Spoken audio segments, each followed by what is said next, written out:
Welcome to See Beneath Your Beautiful, where guests share stories of adversity and perseverance, which inspire, encourage, and challenge us. We embrace these tough conversations, intimately exploring our loves, fears, and hopes with a delicious combination of depth and lightness. I am Staci Wright. I'm a serial entrepreneur. I've had 5 businesses over the last 20 years, ranging, all of them were startups from $0 to $5 million. And several years ago, the $5 million business had a $3 million lawsuit, ended up losing everything, went through midlife crisis of losing everything, including my marriage at the time, and starting from scratch as a single mom. So that's where I've been. Where I've come through is using that adversity to have life show me and really test life and say, okay, once I lost it all, it's like, okay, now show me what life is really about. I want to know everything and I have nothing to lose. Mm-hmm. What I found from that experiment has absolutely changed everything in my life. And now I get the privilege of sharing that with other people and helping other people shorten their learning curves and get some really revolutionary, groundbreaking new knowledge about life that we haven't had before. Oh, that's awesome. How old were your kids when you got divorced?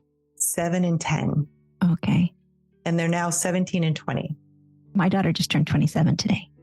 Oh, wow. They're getting up there. Yeah, it changes. It does change. It's so shocking. How can you be 27 when I'm 12? That's so weird.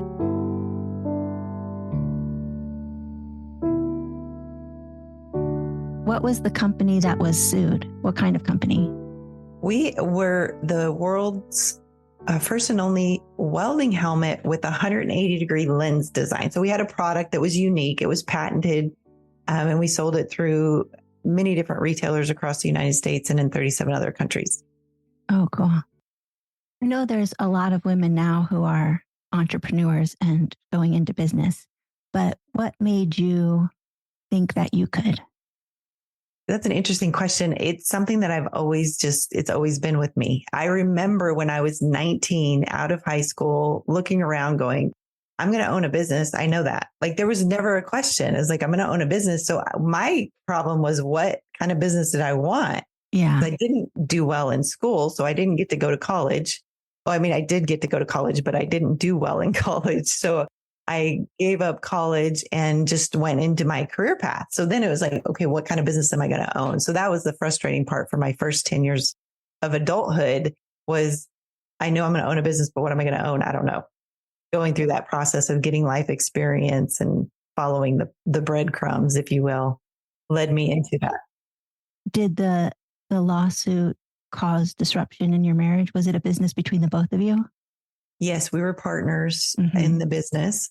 And some of the things that happened in the lawsuit opened my eyes to some other things that were happening. And so it was kind of a snowball effect. And then the stress of just going through that big of a stressor, it was hard on the marriage and we just couldn't make it through. How old were you at the time? 41. Okay. You've done some work since then? You've done some soul searching maybe? Yes. So that whole experience set me on a journey of what is life really about? Mm-hmm. Like that shook me to my core. That was the culmination of my whole life's work was in that business. And so much of who I was wrapped up in that and the lifestyle that we had created. It was all a dream come true. And I was living the dream that I had always dreamed about. And then all of a sudden it's all going away and being taken from me. It was a process of grief. It was a process of really questioning what is life really about. And so I, at one point, read a book by Michael Singer called The Surrender Experiment. Have you ever heard of that book? Mm-mm. Completely changed my outlook on everything. And so as I'm reading this book, it's this fantastic story of this entrepreneur who I don't even think he knew he was an entrepreneur. He just decided at a really young age that he was going to surrender to life and follow the breadcrumbs and see what life brought him. Mm-hmm. But he wasn't going to try to make anything happen or attach to any outcomes. And he had this fantastic career, this like fantastic life with several businesses, one that ended up being a publicly traded company.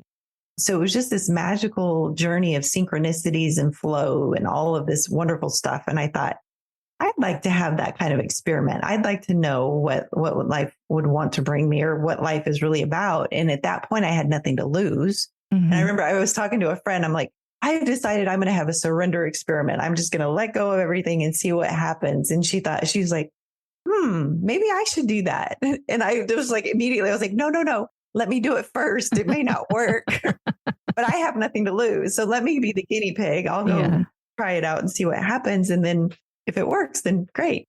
And so I started on this journey of just complete surrender and to see what life would bring me. And it was interesting what unfolded after that. At that point in time in my life, I was a part of a small mastermind group of women. And it was actually, I started it. It was just us, me and 3 friends sitting around my dining room table once a month, talking about our businesses and helping each other with our businesses. So as we're going through this process, I'm saying I'm going into a surrender experiment. I don't have a business right now. So we're going to see what comes of this. And so we're going through this process. We discovered after a year of doing this masterminding type of meetings, we were all completely different people just from that experience of being together. Because if you're an entrepreneur, and if there's entrepreneurs listening to this, you know, it's lonely. You're taking risks. You're making decisions that your neighbor just doesn't understand. People who aren't entrepreneurs just don't get, why do you have to take that risk? Or, you know, I've got a $50,000 payroll I got to make on Friday and I don't have the money in the bank. So what am I going to do? Like those kind of things, you can't just go talk to people about. People don't have the bandwidth to help you, and it's overwhelming for others. So just in that experience of having safe people that we could share with, that we could talk to about the stressors in our lives, what we discovered was just in the act of being open and vulnerable and authentic, that we were able to access a level of confidence within us that we didn't have before. We were able to access a level of clarity that we never had before. And our businesses and our lives were completely changed as a result of just that experience. And that's why I love your podcast so much, is because you do have these authentic conversations, these really real, vulnerable, authentic conversations.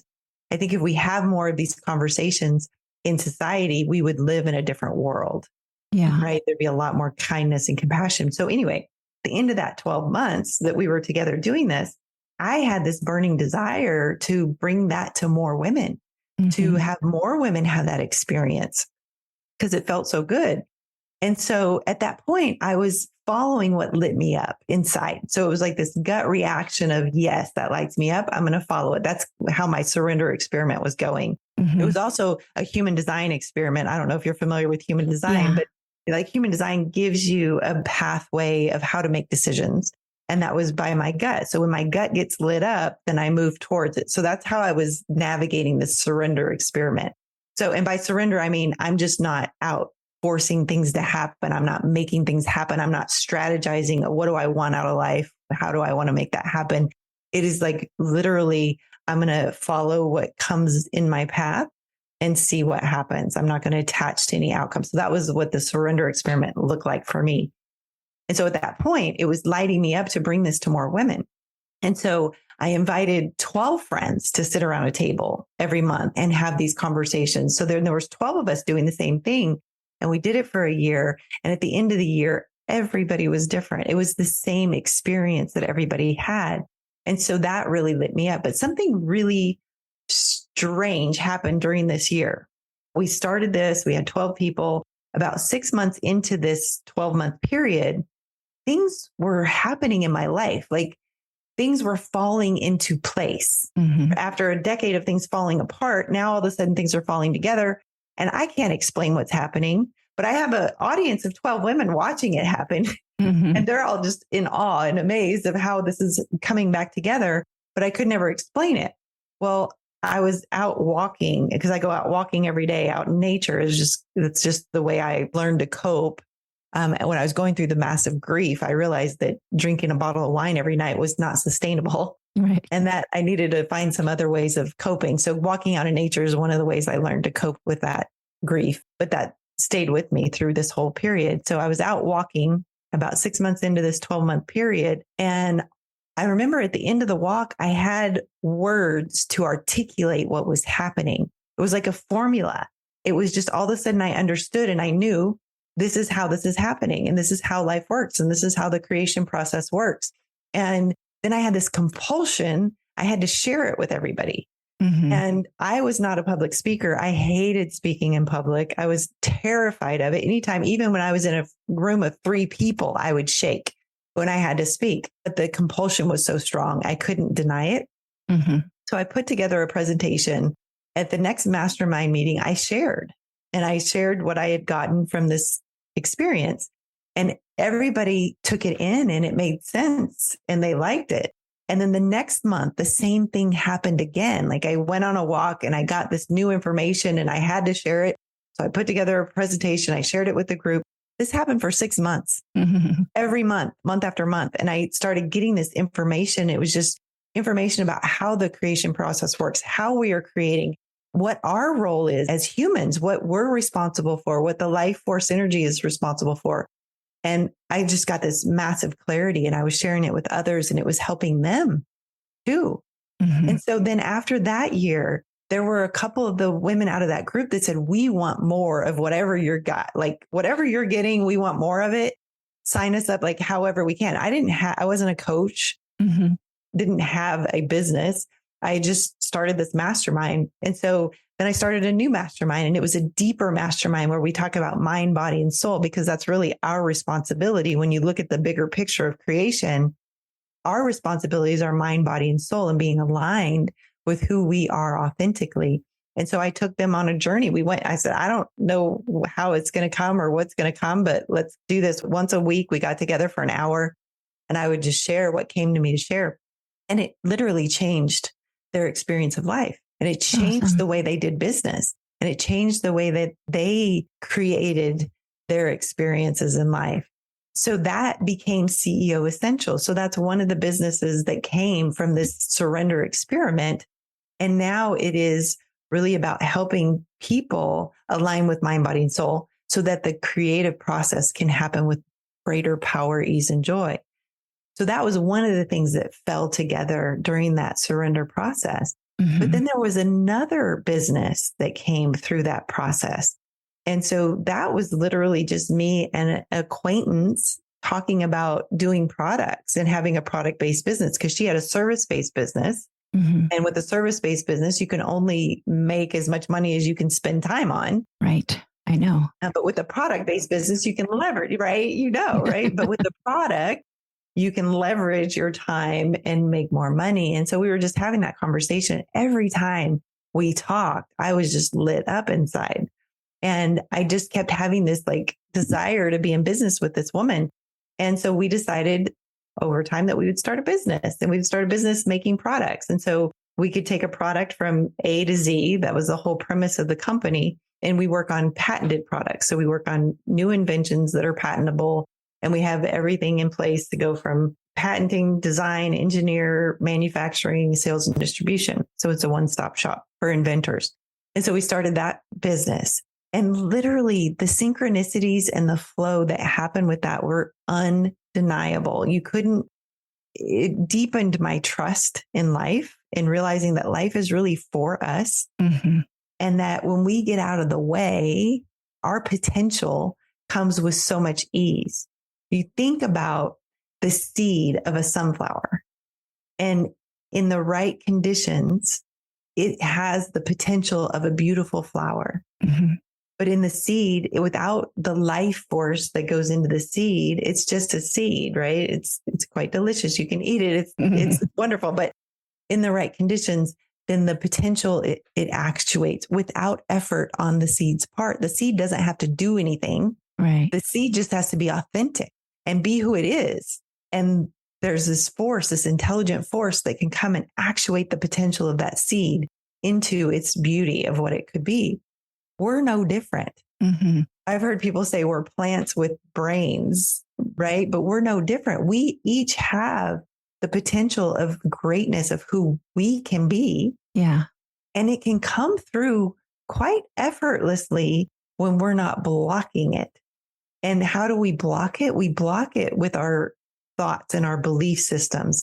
And these are belief systems that are given to us as children, right? Mhm. We didn't create these belief systems, but from the society we live in, we are molded and we are conditioned to be a certain way. And the majority of the times, it's not authentic to who we are. We're Right. taught what we should do and what we should be and who we should act like and what, all the shoulds that we have. So by the time we reach adulthood, we have a pretty good idea of what we're supposed to be doing and we're doing it, but it's not authentic. So in doing what's not authentic and not being authentic, we're actually blocking the life force energy from actuating the potential that is within us. Right. So we think we're the ones that have to make things happen. But what I've learned and what life has shown me through my experiment is that there's a creative, intelligent force that is around us all the time, that its primary focus is to actuate potential, good, bad, or indifferent. It's going to actuate potential. And our minds and being out of alignment with our soul makes the creation less than our fullest potential. Yeah. I totally agree with you. I went to a conference 3 years ago, which changed my life because it was about dreamers. And I had gone to get re-inspired for my graphic design business. I'd been doing it over 30 years or just about 30 years at that point. And I remember at the beginning of the weekend, I was like, well, this is for everybody else because I have to live. I have to earn a living with what I do. But by the end of the weekend, they all kept talking about when you live in your purpose, it all works out. And within a week, I had begun taking photographs of people again. And since then, that led to the podcast, which has led to this magazine. And you are so right that when you get out of your way, everything happens that's supposed to happen. I have done things to help it happen, but the answers were always there. Yes, absolutely. And that's what trips us up is that we're taught, figure out what you want in life, set some goals, and then get busy doing it. Right. And so there's this whole strategy approach and you're moving proactively and doing that. And there's nothing wrong with that method of creating. We just have more information now. We have more knowledge now. We have the ability to actually step back and work with the creative force and do it with a lot more ease. And so you're right. There's still hard work involved, but I found the majority of the hard work for me is in my mind. Oh, yeah. It's mind, body, and soul alignment. That's the hard work. Yeah. Doing what I'm inspired to do is easy. 100%. This podcast garners me $0. And it takes a lot of effort. I edit very carefully every audio. It's probably like 5 hours a week. But wow. It's what I'm supposed to be doing. I'm creating art. I'm having a deep connection with somebody. So it's not work because it's what I want to be doing because I feel aligned with it. Do you think that we need what you're offering because it's so hard to be authentic when we're trying to pretend we know it all?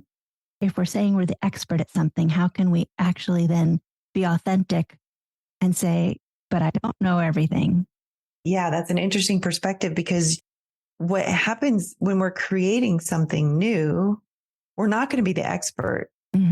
And so how do you have confidence when you're trying something new and you're not the expert, but you're trying to portray that you're the expert because that's what people want. And they want to see that you have your shit together and you can, do all the things. So how do you garner the confidence to be authentic? That's a whole mind-boggling thing to unpack. But I will say that when I was able to let go of that part of me that needed to be the expert, when I was able to detach from that part of me and really fall into authenticity, being vulnerable and real and true. And yes, I feel scared. And yes, I am terrified to speak in public. And yes, I don't know what I'm doing, but here I am. And this is what I'm inspired to do. So I'm doing it. When I was able to admit those things out loud to other people, it took their power away and it allowed me to be more in confidence with the vulnerable aspect, which is a dichotomy because you think confidence and vulnerability don't go together. But the reality is the more vulnerable and the more authentic, then the more true confidence you can have. I totally agree. But funny to see people who are, the marketing experts and everything when I feel like they're throwing things at the wall, seeing if it sticks because it keeps changing. How can you be an expert anyway? That's true. That's a good point. How can you, because everything does keep changing and we're all individual, unique beings with so many different experiences and belief systems and thought systems and education. And we have so many different things that we bring as individuals that how can there be one expert that's right for everybody? I think that is the key. I think that's what I needed an entire weekend of people keep telling me that I had something unique to offer. I'm not saying anything new. Whatever I have is enough. I mean, everybody else in that audience, yes, they have something, but not me. But by the end of the weekend, I was like, why not me?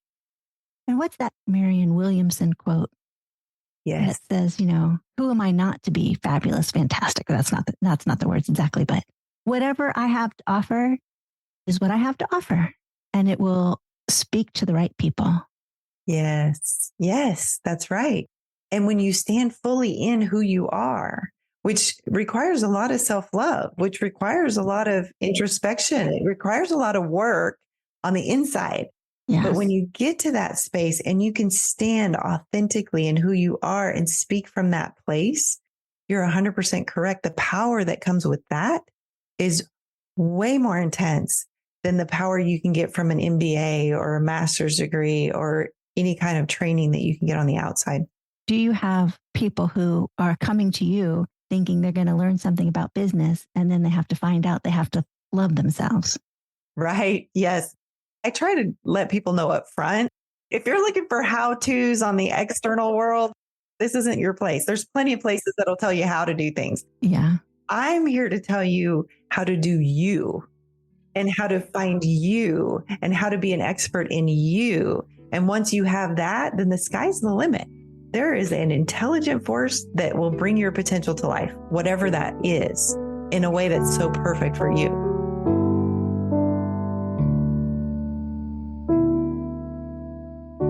How do you conduct your CEO Essential? Is it all Zoom now? No, we have some local meetings here locally. Where is here? Here's North Texas. Oh, okay. We are expanding though. We are going global. So we have gone global. So we have online Zoom meetings as well as in-person meetings. Mm-hmm. And then as it grows, if there's a community that has a cluster of people, we can start in person there. I do like the in-person. It just feels different, but the Zoom allows us to really get out there and in places we couldn't before. So what I've done recently is expanded now. So CEO Essentials is launching a new community called Living Lit Community. And it is for all growth-minded women who are looking to be on an authentic path, because we live in a society that doesn't support authenticity. So this is a safe community where we love, support, and grow together, and we practice authenticity. So it gives people a space to practice being authentic. And I've also distilled down all of the 10 years of experience into a 90-day journey where I can take people on this journey and give them the foundational pieces of the human design chart, of the surrender experiment, of intentions, how to harness the power of the mind and use it in a way that is efficient and effective in creating the outcomes that we desire. So it's a 90-day guided journey that I call it the experiment, because at the end of the 90 days, I haven't given you how-tos about how to live your life. I've given you a foundation of authenticity, a foundation of who you are and what you're designed to do and what you can do. And then you get to go out and have that experiment and have life support you on your journey. Is that part of Living Lit, or is that another thing? That is a part of both CEO Essentials and Living Lit. It's for both entrepreneurs and non-entrepreneurs. This is just a journey into you. I'm really attracted to that, but I also feel like I'm already living authentically. Mm-hmm. Are you getting people who are struggling with it or who are already feeling connected to that? That's such a beautiful question. I want people at all different levels. It's us helping each other. it really is a peer-to-peer group where we support each other. Yeah. It's about incorporating habits that support authenticity in our life. It is open to anybody who's called to it, anybody who resonates with this message that wants to be a part of this to help others.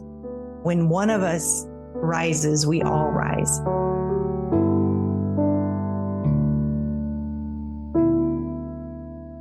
Do you know Louise Hay? Yes. I was listening to her do an interview. This was before podcasts. It was like 12 years ago. You know, she was 87 at the time. And she was this magnificent being who helped millions of people heal their lives and just had a full life of helping people. Mm-hmm. And she was super impactful. And so the interviewer was asking her for different pieces of advice. What would you tell somebody for this? What would you tell somebody for that? And she said, you know what? I just want to stop just for a minute. I want to say this. I used to have a different piece of advice for people with their relationship problems. And I used to have another piece of advice for people with career issues. And I had another piece of advice with people with addiction issues. So I had different advice for different people. She said, but you know, in my 87 years of helping people, I've realized that all the advice boils down to one thing. And if you do this one thing really well, every other aspect of your life falls into place. And I was sitting on the edge of my seat when she said that, because I'm like, I've got all the problems. Like, tell me that one. I can do one thing. I know I can do one thing. And she said, the one thing is learning to love yourself. Mm-hmm. When you learn to truly love yourself and you treat yourself with kindness and you nurture yourself, every other problem solves itself. And that blew my mind. So she wrote the 12 commandments of learning to love yourself. Anybody can Google it and find those. If anybody ever asks me for one piece of advice, that's the piece of advice I give. So when I was sitting in that conference and they said, you know, you got to live your purpose, I had learned to love myself despite what weight I'm at, which is a roller coaster ride, despite how smart I think I am or how dumb I think I am. I had just finally learned to love and accept me. And that's what I wished for everybody. And I didn't know how to give that away, but through photography and through this podcast and through this magazine, that's my mission, is that we stop beating ourselves up and we see the beauty in exactly the way we are and love ourselves, because that is the answer. Because the more I love me, the more I love everybody. Mm-hmm. Everything is okay. Yes. It really does start with you. Yes. And then you can love others from a place of overflowing. Yes. Rather than from a place of needing to get in return. And when we're all overflowing with love, how can that not make the world a better place? You have children and I have daughters who, you know, it's not so easy to love yourself. You're not the way you want to look, and you're not in your career where you want to be, and none of that matters. Mm-hmm. I volunteer for an organization where I take pictures of people who are losing their children. They're stillborn, or they're about to take them off life support, whatever it is. And then you realize these conversations that I have through this podcast, you just realize nothing matters but loving yourself, loving everybody, catching the sunrise if you can, or paying attention to the rainbow that's not very often, watching the wind blow the leaves. There is a tremendous learning curve when it comes to falling in love with yourself and having a life that you feel lit up about. There is a lot of work that goes into that. But yes, we can share our experiences and share what we've learned with others and help shorten their curve so that they can come along and so that we can really get some traction going in the world. We've got some big problems to solve. Is there a moment where you just realized, I'm going to just love myself right where I'm at? Is there something that happened for you? Were you always kind to yourself, or did something switch? I was terrible to myself. Mm-hmm. I was so filled with so much self-hatred, and I was just so negative and down on myself all the time. So it was that moment when Louise said that. That's the one thing. I took those 12 commandments and I literally hung them up in my bathroom. I hung them up at my office. I put them on my phone. I put them everywhere where I'd see them all the time. And then I would pick one per week and I would focus on that one all week. So I literally went one by one through the 12 commandments to really incorporate those. It was a tremendous amount of work to change the narrative that was going in my head. It's worth the work, though. Oh yeah, 100%, 100%. Feels exhausting while you're going through it. And you're like, if I have to talk to one more person about this, but then Yes. there's a freedom at the end that you just don't expect. And then there's the calm and the peace and the ease that follows. Oh, I'm so excited to read the 12 commandments. And I really appreciate you giving us an actual something to do, not to say, well, just love yourself. It'll be so much easier. It's not easy. I see that it's not easy. And I sure struggled my entire life. But then once you just can turn that switch, then I did find I was much more loving towards everybody else also. So much less judgmental. Yes. You mentioned Marianne Williamson earlier. The Course in Miracles says, when we're judging others, we're literally putting a sword over our own head. So every time we make a judgment of somebody else, it's a boomerang. It comes right back at us. When we think we're judgmental of somebody else, it's always a judgment of ourselves that we're trying to get rid of. We're trying to project it out on somebody else so that we don't have it. And you know what else is very clever of the world working the way it should? I have found that every time I've really judged somebody on something, I've ended up having to do the same thing and then understand them in a way that I had it. Oh, that's the worst. I keep getting those lessons. Yes. Oh my gosh, those are the worst. I'll never do that. I would never do that. Yeah, something simple, even like I was playing tennis with somebody and they suggested that they serve first. And I was so offended because they thought they were better than me, that they should serve first. They might have more serves. And then I was playing with somebody that was less skilled than me. And I thought, this was years later, I should really serve first. Darn, I totally get it now. She was right. She should have served first. I shouldn't have been offended. I hate those lessons. Oh, and don't we do that with our parents? I'll never parent my kids that way. I'll, hold a grudge, and then you have your own kids and you're like, oh, gracious. I'm waiting for my kids to have their kids so I can get some grace. My children have made me understand my mother in a way I never could have. As I've aged, I've also been able to see her as a woman, not just a mother, which has been really helpful in the forgiveness process. Mm-hmm. We put them on a pedestal that they should have been this kind of mother. Right. Which is just a girl who had kids, which is the same thing as me, which will be the same thing as my children. Girls having children. Good to remember that. Yes, it is for sure.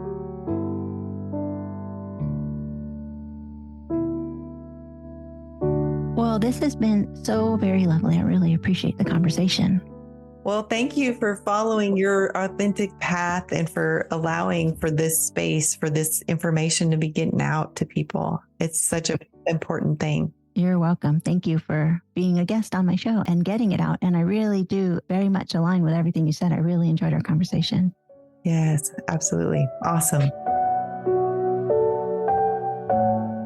Thank you for joining us for this week's episode of See Beneath Your Beautiful, hosted by Hara Allison. And thanks for your ratings and reviews. We'll be back next week with a new episode. Stay tuned.